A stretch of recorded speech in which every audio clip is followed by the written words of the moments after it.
and welcome. I can see loads of you are joining us, so thank you for choosing to spend this wonderful, glorious sunny day with us this afternoon.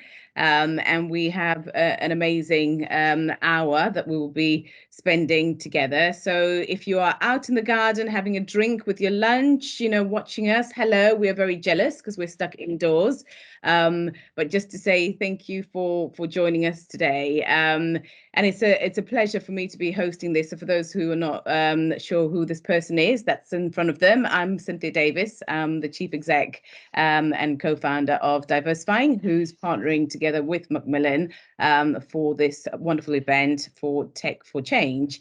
So today, for the next hour, we'll be finding out all the incredible work that Macmillan do, but just really looking at how they're using tech to enable them to carry out this important work that they do. And I think for anyone who has come across Macmillan, they're a fantastic organization who want to help everyone with cancer live life as fully as they can, but also offer those people going through cancer some support, whether that's through medical needs or financial, but again, also looking at other kind of practicalities that they can offer. But we will hear directly from the experts who will be able to tell us a little bit more about what it's like to work at Macmillan, the impact that the everyday jobs have on the people that they support.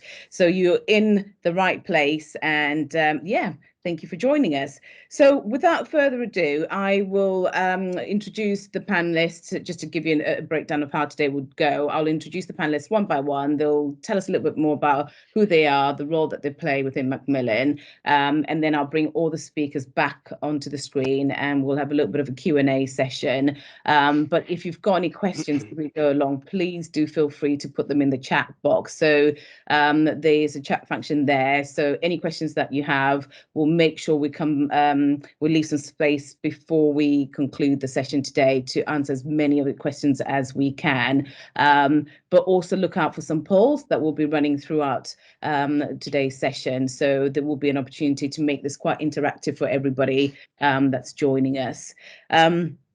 Also, what I wanted to kind of say is for anyone that's interested in a career with Macmillan, we will be sharing some links where you can then look and see what opportunities they currently have available. So do look out for that in the chat function as well. So without further ado, I would love to welcome my first guest, who is Clara. And Clara is the Director of Insight and Performance. Clara, welcome. Thank you very much, Cynthia. Hi, everybody. Really happy to be spending this sunny afternoon with you. I am, as Cynthia said, the Director of Insight Performance. So in operating model terms at Macmillan, my division sits in what we call the strategic core. So we help facilitate Macmillan's brilliance. So we generate insight that informs innovation, development, planning, but also we carry out lots of analytical and reporting work to help the organisation understand how it's performing and what difference we're making for people living with cancer. Thank you so much, Clara, for that introduction. And I can't wait to explore in a little bit more detail around, the role that you play there and the impact that it has as well. So I'll introduce my next guest, and that'll be Ade. Welcome, Ade. And Ade is the head of strategy and architecture. It's an interesting title there. I can't wait to find out what your role is all about. It's a very, very fancy title. Please tell us more and welcome.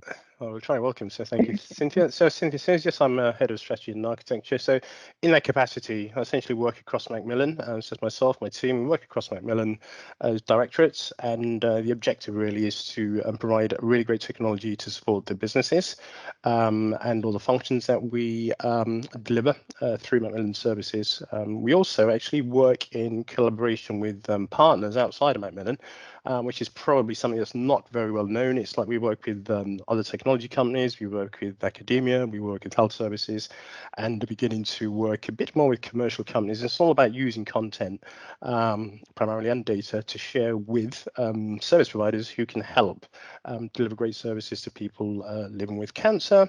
So that's what I do primarily. I also, from a technology directorate, have a role in promoting the Macmillan EDI strategy, which is cascaded top down. So have a role in helping to promote that through the tech directorate. And relatively new to Macmillan. basically just about to start my 13th month. Wow, congratulations. That's gone quick, Eddie. It has. Feels like weeks. Well, thank you so much for that insight. And yeah, again, we'll explore a little bit more in detail during the session this afternoon. And last but not least, I'd like to welcome Roxanne. Welcome, Roxanne. It's a pleasure to have you today. Thank you very much. So thanks very much for the intro and to my other guest speakers. So I'm Rox Heaton and I'm the Chief Information Officer, which means all IT and digital stuff, really. I'm also really lucky to sit on the exec strategy team. So I sit amongst my peers across the organisation. And I think that's really important because it shows the recognition that technology has as an enabler and an accelerator for Macmillan. I'm really lucky to work with Ade and Clara and all our teams, and I'm really passionate about helping to create the environments for everyone to thrive, and also to help make, with people like Ade and Clara, services that our users really enjoy using. So we've got a lot to talk about in our session, and there's a lot of exciting things ahead for Macmillan Technology and Data. Fantastic, and I can't wait to hear all about the exciting things that are coming through within the tech and data side of Macmillan. But as we know, this event is really in celebration of International Women's Month, and I know we've obviously missed International Women's Day, but there's still a whole month to go. We're not at the end of it yet. And I think it's a time to acknowledge and, look at the incredible work that, women have made and contributed. And it would just be great to understand what that means for Macmillan. If each of you would like to just give a quick sentence on why it's important that we come together and celebrate International Women's Month. So who'd like to go first? I'll go first. It's always that game of who wants to go first, isn't it? Would you like to kick us off? Yeah. So Yeah, I'm happy to. I'm the sponsor of Macmillan's Gender Equality Network, so it's a subject particularly close to my heart, and I posted about it on International Women's Day and what the job that I think we still need to do, the progress that we've made. I mean, look, if you want one data point that tells us why we need an International Women's Day, it's that even in an organisation that's as values driven and as fantastic as Macmillan, we still have a gender pay gap, and it is something that we're committed to closing. So there are a million reasons why it's important for us to reflect on our experiences as women and to celebrate and lift up and highlight when we get it right and when we don't get it right. But for me, that's one kind of that I'm committed to changing. Fantastic, and then thank you for sharing. And then just it's great to hear about the gender network that you have, and the impact that has. And I know employee resource groups are a brilliant way to really help push the agenda forward and hold the organisation to account on some of the initiatives that come through there. So brilliant to hear that that network is up and running. Anyone else would like to tell us a little bit why this is such an important month to celebrate? I'm going to get in the middle of Clara and Roxanne, so Roxanne can fix anything I say. No, but no. Actually, I think in addition to what Clara said, I think for me, I've been at Macmillan a year.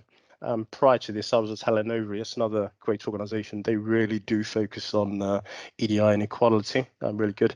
But I think it's essentially an opportunity to provide examples and role models for how you can structure teams that are much more gender balanced and how they can make a great difference. So for me, it's probably one of the key things in terms of kind of bringing that to light.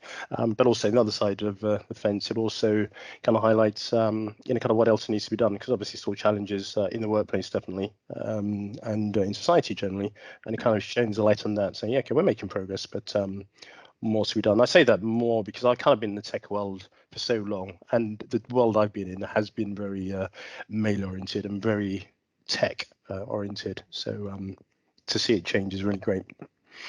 Yeah, no, it's brilliant, and it's always great as well when we see allies and men being part of that conversation and helping to drive that change and push that agenda forward as well. So thank you for that insight. And Roxanne, love to hear your thoughts on this. Yeah, thanks very much. And not fixing anything that Adam has said, because as always, he's spot on. So I think it's really important. It's just one element of diversity, and inclusivity is going to take us further. And it's that, for us in technology specifically, it's that intersection where technology and the human meet, where diversity is so important, where either we can thrive or we won't for our users. And we can just see from the theme of International Women's Day this year, break the bias. We all have our natural biases, and it's one of the first things to do. It's a really good reflection this month to reflect on those biases, stop, listen, and then act. So I think it's a really important month to recognise, not only, as Ade said, about where we've come from and the people that have enabled us, but where we can go next, and the enablers in which we need to put in place in ourselves, but also amongst our teams, because yeah, we can do a lot more.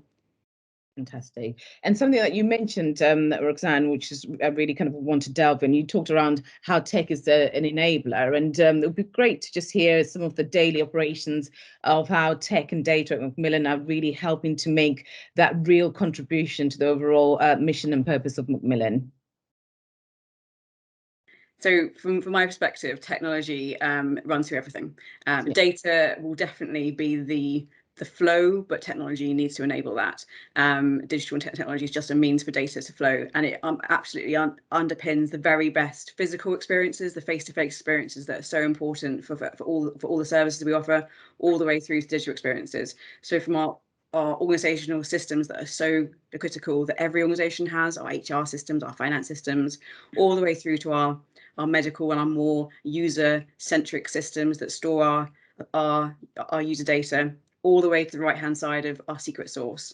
And our secret sauce is everything that makes Macmillan special, and increasingly can make all our services more personalised, more relevant and timely for all our users.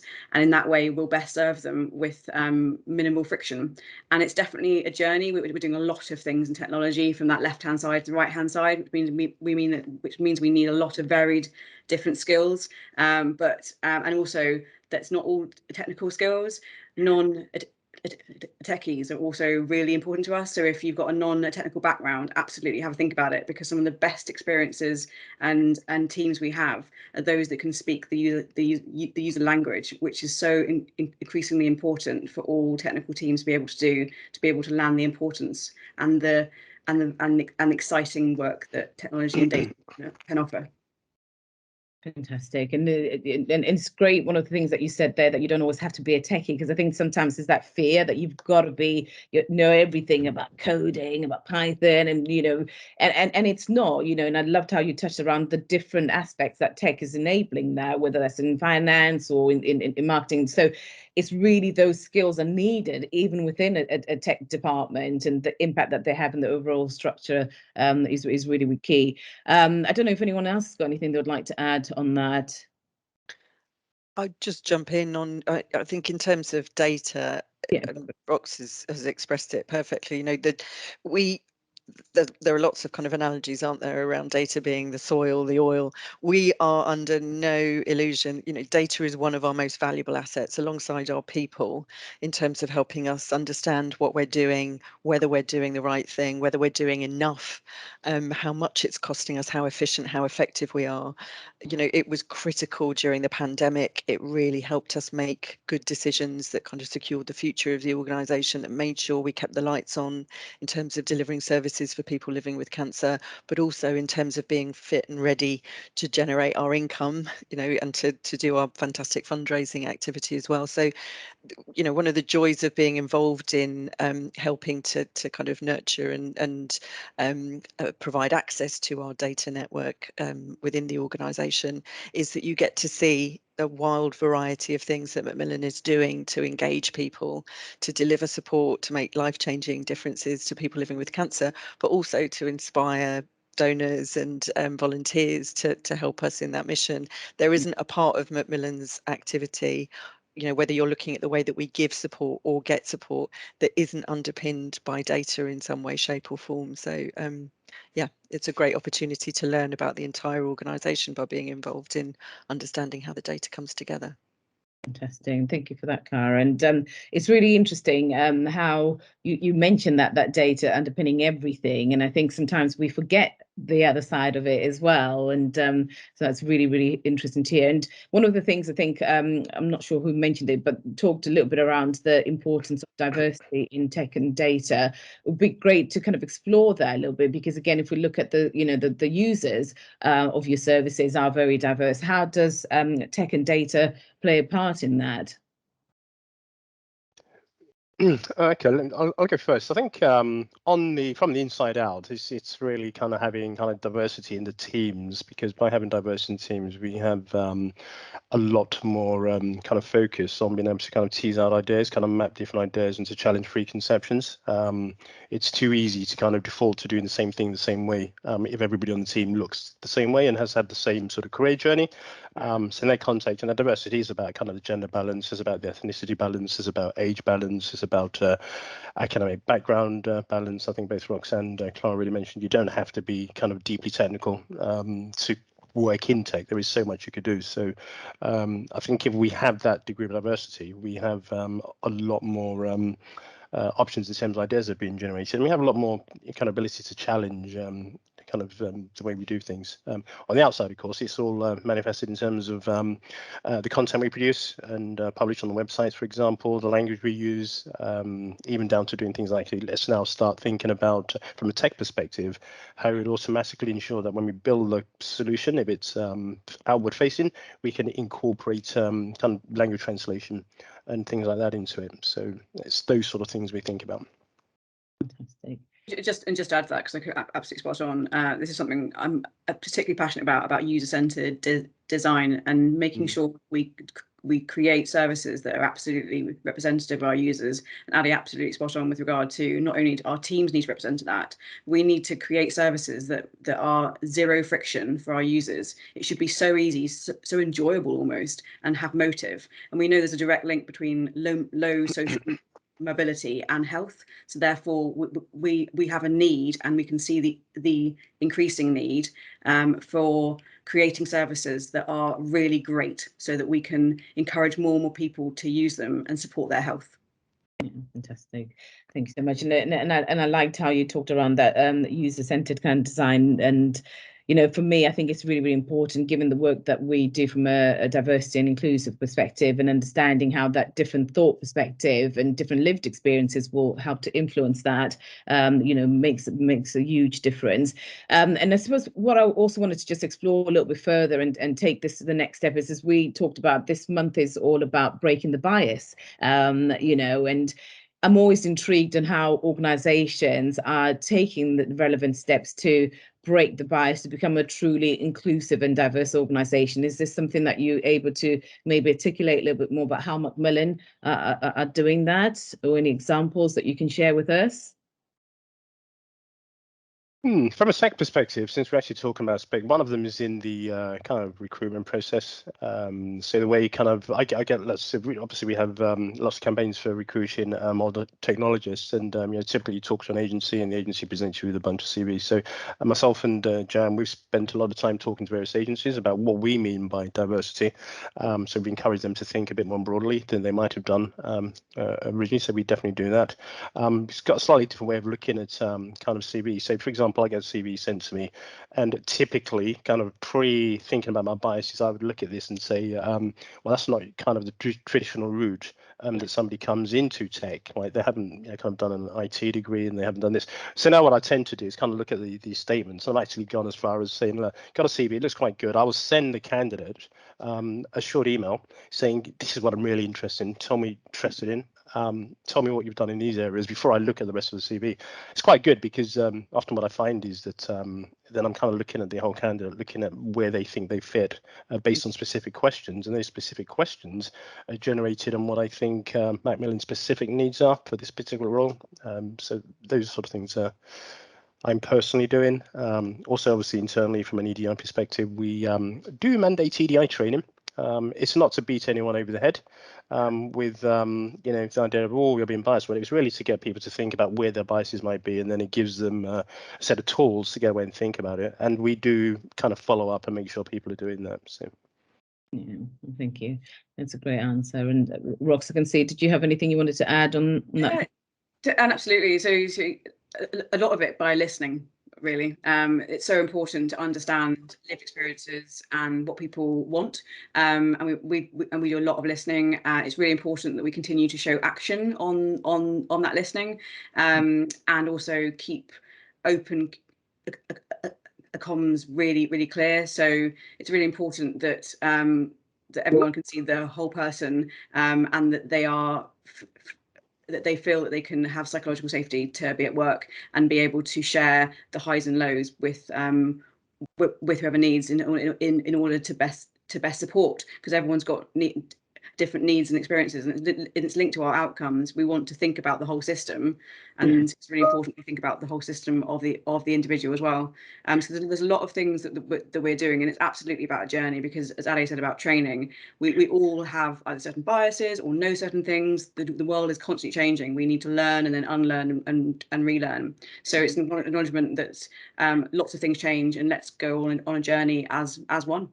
Yeah, and developing some dashboards that give, and that's something that that my team have been able to do, working in partnership with HR, developing dashboards that give kind of leadership teams across the organisation visibility of how we're performing in terms of levels of representation, people we're bringing into the organisation, just so that we've got some, you know, some real data to support us to make the right kinds of decisions has been really helpful too. We've talked about the staff networks, but I think some of the more recent policy changes, turbocharged by kind of external events and the pandemic for sure, but flexible working, you know, the feedback that we get around the flexible working offer at Macmillan is that it's been transformational in terms of some people's quality of life, their ability to balance home life with the work that they need to deliver. So that's something I think that we can be really proud of. And as a sponsor for a change project in the organisation, so our data optimized project, which Ade and I and Rox, we're all kind of heavily involved in. When we set up any new change project, any new change initiative in the organisation that's kind of broad in its nature, we carry out an equity, diversity and inclusion assessment as well, just to understand, is this going to take us forward in terms of supporting us to deliver against our objectives, or is this going to create new barriers that we haven't considered potentially? So that's a hugely important kind of governance check that's been put in. Yeah, no, and that's fascinating to hear that you've actually got those measures in place to really help shine a light in areas where, you know, that bias can creep in and then have an impact on the rest of the organization. And also, I think for us, you know, the way that we've partnered together, you know, that's again, you know, giving you access to different, you know, diverse talent from all walks of life. And I think there's something that people have this you know, self-disqualification where they think, well, up to work within a charity sector, I need to be from the charity sector. Well, no, not at all. And or to work in tech, I need to have kind of tech skills. And it's like, well, no, not at all. You can add value. So I think just giving people that access and having, you know, that level playing field where people can really present themselves, be themselves, and can come to work and, you know, be their authentic selves is encouraging to hear that you are putting those processes in place to allow that to happen. And for anyone that's joining this conversation today, who's always dreamed of, you know, combining working for a purpose-led organization, but also has a passion for technology, might not necessarily, you know, really understand how the two worlds come together. It'd be great to just hear from each of you what it is that you love about working in tech, but especially, you know, within Macmillan, you know, for anyone who's got those tech skills or data skills that might think, actually, I could combine the two together. Just great to hear from each of you what you love about that. Who would love to go first? I love this part. Shall I just pick a random person? Yes, do that. We'll go with you first. Who's that? Sorry, was it you, Rox? I can go. Let's go. So what I love. Polite. So I've only been at Macmillan for about 7 months. Time has massively flown. And your point there about not coming from the charity sector, I haven't worked in the charity sector before, but all users are users. And what I absolutely love about Macmillan, I mean, it sounds a bit cliche, but it's completely true, because otherwise everything else is nothing. It's the team, and the team and the energy and the passion and the purpose. Everyone works really hard, but on the right things, and helping them on that journey is incredible. It's absolutely humbling every single day. We can see the impact of the work, and we try to, back to what we're trying to do in terms of our values, we try and engage all our teams so everyone feels part of the outcomes that they are part of delivering.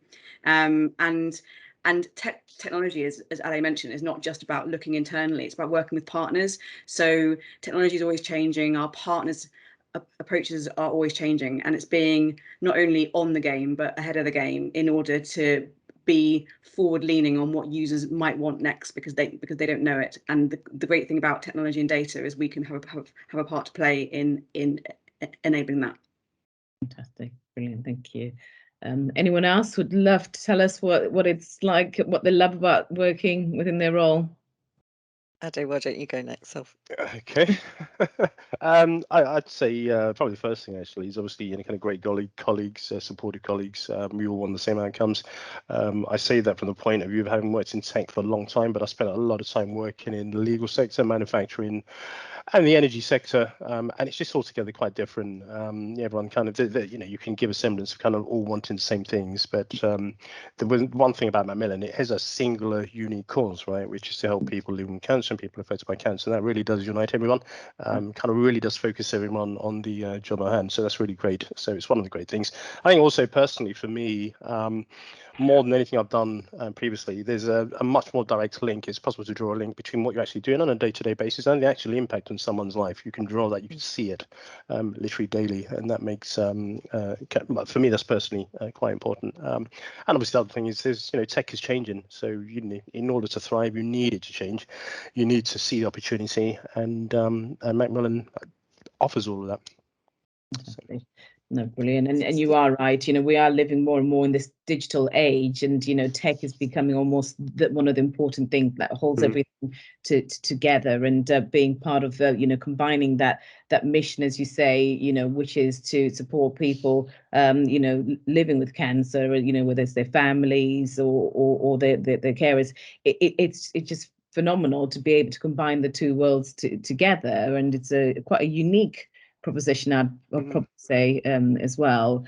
And I can see there've been some questions here around this, tech, working in tech and stuff. And what advice would you give to somebody who's maybe wanting to find a career in tech but doesn't necessarily have those tech skills? Because I think that's one of the questions that caught my eye on here. I don't know if that's something that you're able to share with us at all.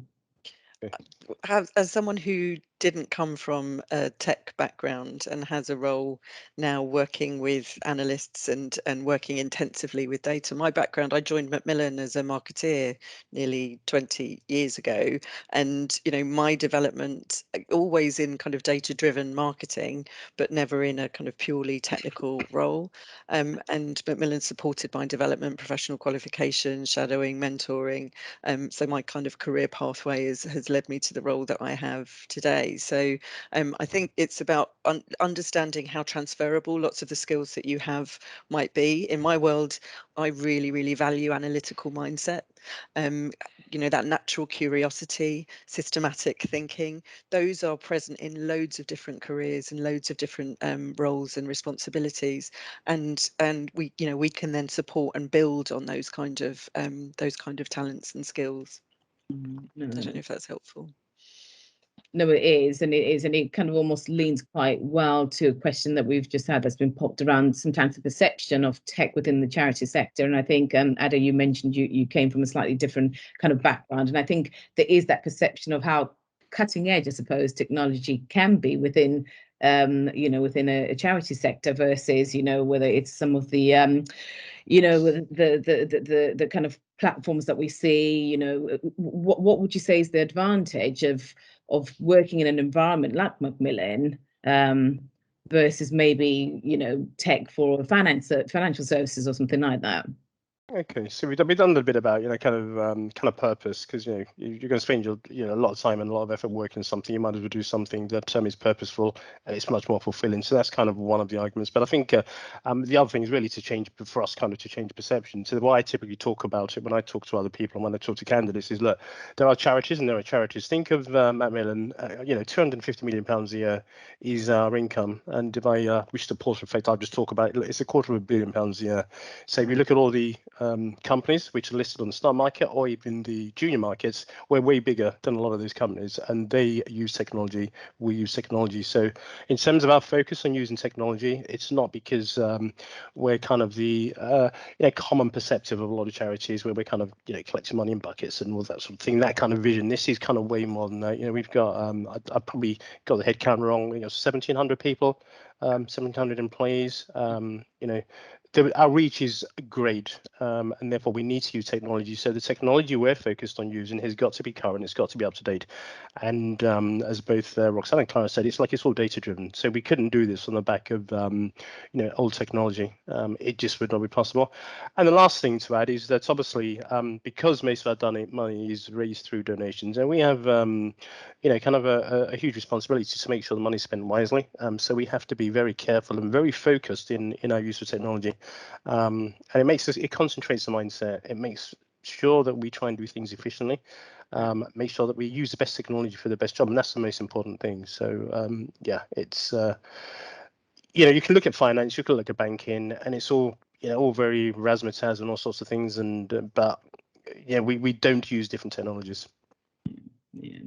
No, and you're spot on around that perception. I think that's sometimes where people then are more swayed with it, because they think, oh well, because it's tech estate. You actually probably, as you say, using some of the best technology, but people just aren't aware of it because there is that veil of it. It's within the charity sector, but again, it's making a real impact into people's lives, on a daily basis. That purpose then comes into it, and to me, that just adds another layer of why actually is. For me, makes more sense to go down towards the charity route, because you're actually seeing that direct impact. And I think Rox said something which is, you feel part of the outcomes that you're delivering. You can actually see the impact it's having on people's lives, in a different way to maybe how we would do in other sectors, which I think is so powerful.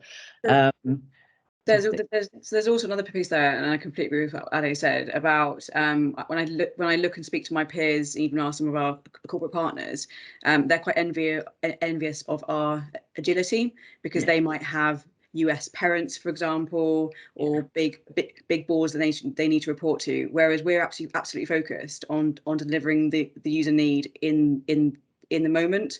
And so it's so important that we react and respond and deliver accordingly. And so in that sense, we have a lot of agility, and so it's a really exciting and dynamic place. And also across the charity sector, effectively, we all should be, and we all are peers, because we all want to make people's lives better, no matter what sector, what area of the charity sector that we're from. And so the relationships that we have across charities is also a really strong element of what we do and what we increasingly want to do as well, because sharing it is so important, and that's something potentially you might not get elsewhere. So that gives a great insight into what others are doing as well, and other approaches, which, like Ade talked about, can only help us go further in terms of innovation as well. Fantastic. Perfect. Thank you very much.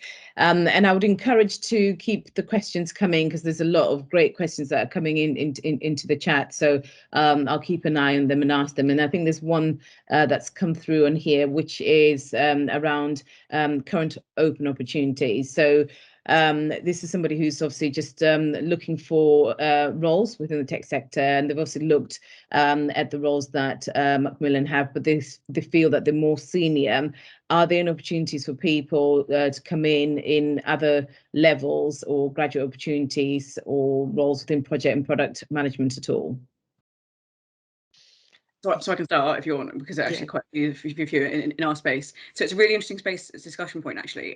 We have absolutely front-loaded a lot of new roles, and we're going to be increasingly doing so. Yes, some are senior at the moment, but again, as per someone spoken about already today, think about the outcomes that you've already delivered, your skill sets, be they soft skills, what's called soft skills, and the impact that you can have, because I guarantee some of those senior roles are actually just everything that you do in a different sector or different field. And then to the next point about graduates, etc., and more junior roles, these are absolutely some spaces we want to go into in terms of more apprenticeships, and we've just started some at Macmillan, and we're going to be definitely doing some more in technology and data and other sort of junior roles and development roles. Fantastic. And we've got a couple of roles open at the moment at kind of fairly junior analyst level. So familiarity with some of the analytical tools that we use is obviously always great. But as I said, what we value almost more than that is having a really systematic mind and a curious analytical way of working and thinking and planning your work. So those are really directly transferable. I see.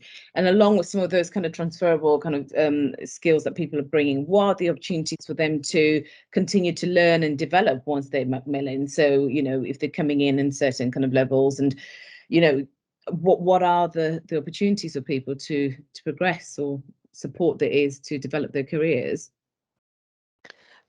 From a sector perspective, there's a couple of ways we do that. We definitely support through various training, which is kind of job specific and generic. So, for example, we're kind of running an initiative right now to get everyone trained up on Azure fundamentals, for example. Some of the candidates I talked to asked me the same sort of question, and there's two answers actually.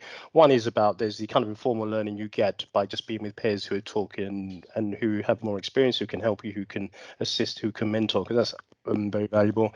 And the other is a bit more about saying that technology changes. So to some extent, we most definitely need to have people who are kind of curious enough to want to just keep on that journey. So it could be as simple as spending literally, 15 minutes a day or half an hour a week or something, just kind of keeping up to date with a specific topic. But there's always people internally, and also with our partner base as well. We talk to Microsoft all the time, for example, and they're great at helping us, and we do the same with suppliers. So lots of opportunity, and I think it's definitely not one size fits all. It's not like, sort of 10, 15 years ago where there's a training catalog and you come in, you pick this, and you want to do that. It's a lot more flexible. It's a lot more focused on the individual and the job they're in and the time they can commit to it. So. Fantastic. And again, for anyone that's thinking, okay, I'm liking what I'm hearing, this seems like it's a great place to work. Can you just tell us a little bit about what the culture is like to work at Macmillan? You know, it is obviously the purpose brings a lot of people to come and be part of your journey, but what's it actually like to work there? So it's fun. So as an example, last week, everyone in the organisation had 2 days off effectively to take part in a conference, and there was a lot of great speed networking. There was a lot of great talks, both internally and also externally, inspiring speakers and learning about what we're doing, and just a lot of getting together and fun, booths, etc. We take a lot of time to invest in our people, and I know there's a question about flexible working, but like Ali said, we've got a lot of informal and formal development and wider opportunities. So it all adds to the mix of creating a place where people want to be, and so that's what we want to definitely do. And there's definitely a journey, continually a journey to make sure that we are meeting the mark of the rest of the market. But I do believe we've got a great offer, but mainly there's a lot of fun. Yeah, I'd agree. I mean, it's a really big organisation with very different kind of areas of specialism. So I guess there might be a little bit of kind of cultural variance in different parts of the organisation. I know, having worked in our fundraising teams, for example, lots of very high energy, very passionate, very extroverted fantastic people. I work in a part of the organisation now where we have many more analytical thinkers who are much more reflective. So there's a real variety of people, but what unites us, I think, is the kind of passion for the cause, and also over the last couple of years in particular, a real recognition that well-being is critical for us to nurture in ourselves and to support each other to focus on as well. So last year we launched a program, a well-being program within my division, where once a month, 45 minutes, we have an external speaker who'll come in and teach us how to draw cartoons, or how to somebody designed a yoga practice based around Macmillan's values for us, or a variety of things. It's 45 minutes for us to just get together, have a chat, share birthdays, you know, somebody bought a cockapoo for a lockdown dog purchase and they haven't regretted it. So all of that kind of stuff where, you know, we just connect as humans, because fundamentally the cause is already there connecting us. But it can be hard work, and being distributed around the UK, because we do promote a lot of hybrid working and dual locations or home-based working, means that we've got to work a little bit harder to make sure that we take the opportunity to connect when we can. Yeah, no, it's really interesting to hear all the different fun things that you do. And I think for me, one of the things that seems to be a common theme that's coming through is around that flexibility of how people now work. And, you know, I'm pleased to hear how you support that, but also around people's well-being, you know, being able to fit around, you know, the day-to-day kind of requirements as well, but having that flexibility as well, and the option of that hybrid working, I think more and more is becoming so important. But it's also good for our own mental health and well-being, you know, to be able to go outside, enjoy the, you know, the sunshine, for instance. It's all those important things. But sounds like an amazing fun place to work. And next time you're having one of your fun days, I'll try and get it crashed. It seems to be some fun. Very welcome. Brilliant. So I'm going to just look to the chat, because I can see there's loads of questions on there. So please do keep the questions coming through. And again, I think we've kind of answered the one around flexible working and hybrid. So is there a set number of days, I suppose, people need to be in the office or working from home, or how does that work in terms of the structure around that flexible working? I think it's different for each part of the organisation. With my specific team, yeah, it's actually quite flexible. We'll kind of just say, look, you know, ideally we want to try and get in the office once a week, but that's only because the kind of work we do, it's strategy, it's architecture. We do a lot of talking. What we miss is ability to kind of have a whiteboard in a room and post-its. It's hard to replicate on Teams. But having said that, it's probably more like kind of once every 3 weeks. And everyone's quite flexible, which is quite good. So we'll decide in advance whether people want to come in or not, and they don't have to. We don't force it. It's, you know, when we come to work with internal clients, I call them, and projects like that, they may need a strategy where we have to be in there. That's quite flexible. The other areas of flexibility to do with kind of working time and hours. So specifically, you know, one of the guys who work my teams, he works a condensed working week. So he does 9 days in every 10. We have a set number of hours, which a contractor do. He just basically does more hours per day, so he can kind of effectively take an extra day off every fortnight.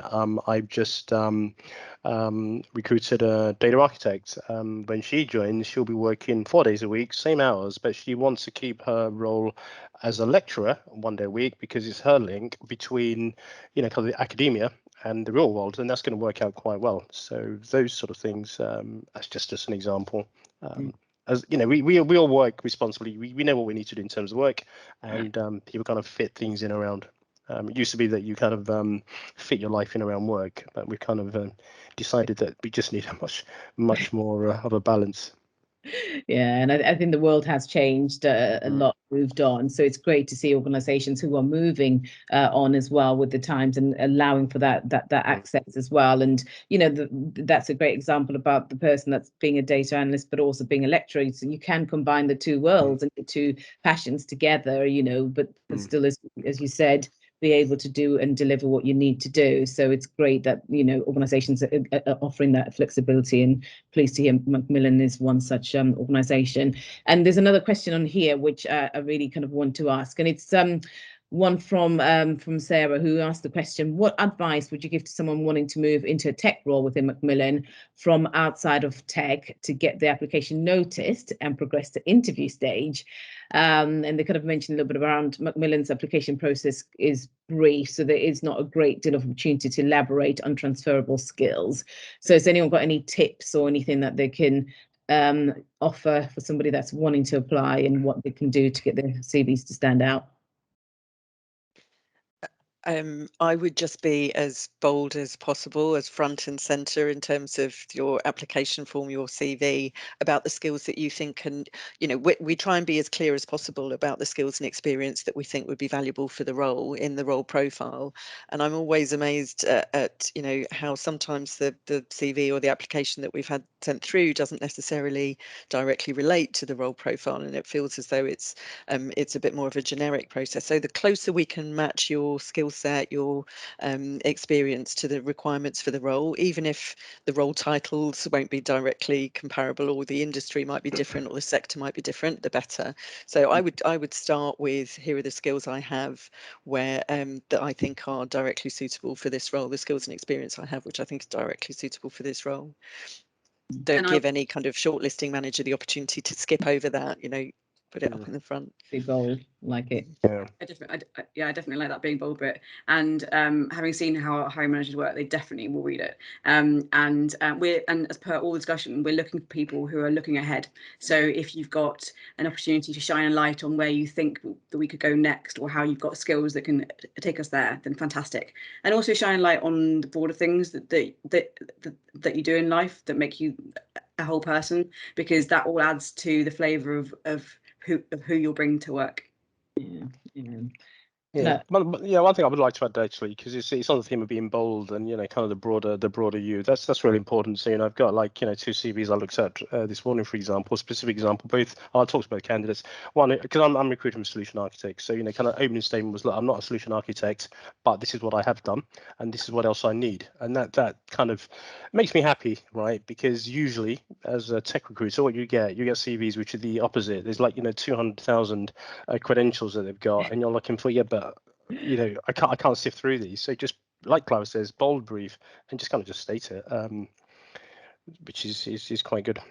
Yeah, no, I like it, and I think sometimes let's never underestimate those transferable skills, because I think sometimes people are their own worst enemies, that we think, well, maybe they're not relevant, so I won't put them on there. So just put them on there. And actually, I think the example that you gave there around how they actually showed how those skills are directly transferable to the roles that they're recruiting for will make you sit up. And I think that's how you get that advantage in terms of actually what I've done and what I've got, but here's what I can bring to the role, and here's some of my capabilities with the right development to then progress into this. So it's really always be clear and articulate that when you are putting in an application. And I think that would be one way that any hiring manager looking at that would be silly to pass that person on. They would jump all over that. So brilliant. Thank you so much for that. And somebody's asked a question around any additional kind of benefits or packages that Macmillan offer to the employees. So I can touch on that, and others can probably make sure I'm right. So as Clara, I think, mentioned about our hours, it's 34.5 hours a week, and we finish an hour early on Friday. So it's actually less hours than probably a lot of other employers, and we have core working hours, so 10 till 4 with a 12 till 2 lunch break, but around all that, of course, all the flexibility. Private healthcare as well, which I've never seen in another organisation for so many at all levels, which is fantastic. And we have a really healthy holiday package, which we've this year taken off bank holidays. So we recognise that not everyone wants UK bank holidays, and therefore we've set out that you don't have to have those days. You can use it whenever best suits you. And there's obviously way more to do, but also there's learning development. We mentioned we clearly aren't flush with money to spend on a lot of things, but don't add direct value to the user that people can see. But for learning and development, there's going to be always money, both informal and formal, to support people to take them further. So it's in that sense, it's definitely one of the most generous organisations that I've been in as well. Anyone else? Yeah, just to add to that, we all get a Macmillan Day over Christmas and New Year usually. That's an extra day for us to take off, and there's a day of volunteering that we can use. So I mean, we want to try and support people in the organisation to, as we mentioned, to do that kind of work-life balance as well as possible. There's usually a holiday buy or sell scheme depending on how we're doing in terms of taking our annual leave throughout the year. So all of that stuff is stuff that lands really well, and I hear from my team members is really valued. Fantastic. I'm loving how Rox has just popped in there. Free tea and coffee, right? You've got me on that one.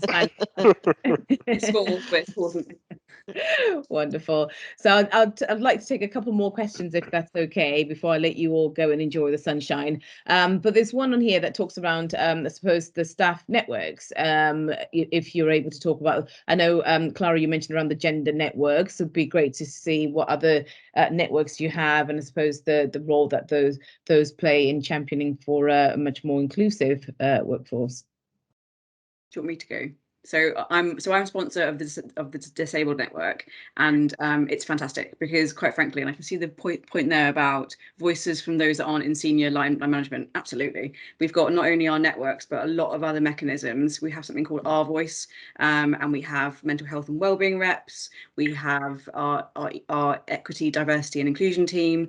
There's a lot of spaces where voices from all across the organisation can be heard, and and because I sit on the executive strategy team, these are absolutely brought to us and that are anonymous, some great ideas, some feedback, and we do act on it. So we are always listening a lot across lots of different channels. So it's fantastic in that sense. Yeah, the staff networks are sponsored. Each of our staff networks is sponsored by a member of the senior management team, but our role really is to be supportive, to be advocates, and to make sure that it is a safe space for people to share their experiences. They're actually chaired by team members from across the organisation at all kinds of different job levels, and they are populated by, as Rox said, every job level in the organisation as well. So they are really vibrant, engaged networks that do everything from reviewing and contributing to policy development to, sharing experiences, personal or experiences from their own networks, to pointing to external content that's really valuable and useful and thought-provoking. So the staff networks are a really important part of how we consider equity, diversity and inclusion at Macmillan. Fantastic, brilliant. And I like the fact that, each of them have also a sponsor who's part of the leadership team, because I think it's also important for the leaders to hear directly what is going on and some of the ways that they can, make an impact and directly hear it, to be able to help with some of the strategy and initiatives and approval. So it's great that you're having those sponsors there as well from the leadership teams. I think is key. So my last question. So maybe there's two in here that I haven't asked. So maybe we'll tag team, and one person can answer one and one can answer the other. I think we've got time to do both. So the first one from Edison, it talks around are there opportunities for people with experience in other tech roles but not specialised on data analytics? Don't know absolutely. That's just absolutely. Yeah, I mean, in tech, we've got, we've got testing, we've got development, I guess, business requirements analysis, or a whole range of things. Because I guess the best thing to do is when you think of tech, don't necessarily just think about coding, right? Just think about everything that leads into it and everything that leads out of it. Fantastic, thank you. And then there's one that says, you spoke about the opportunity to volunteer. How does that work?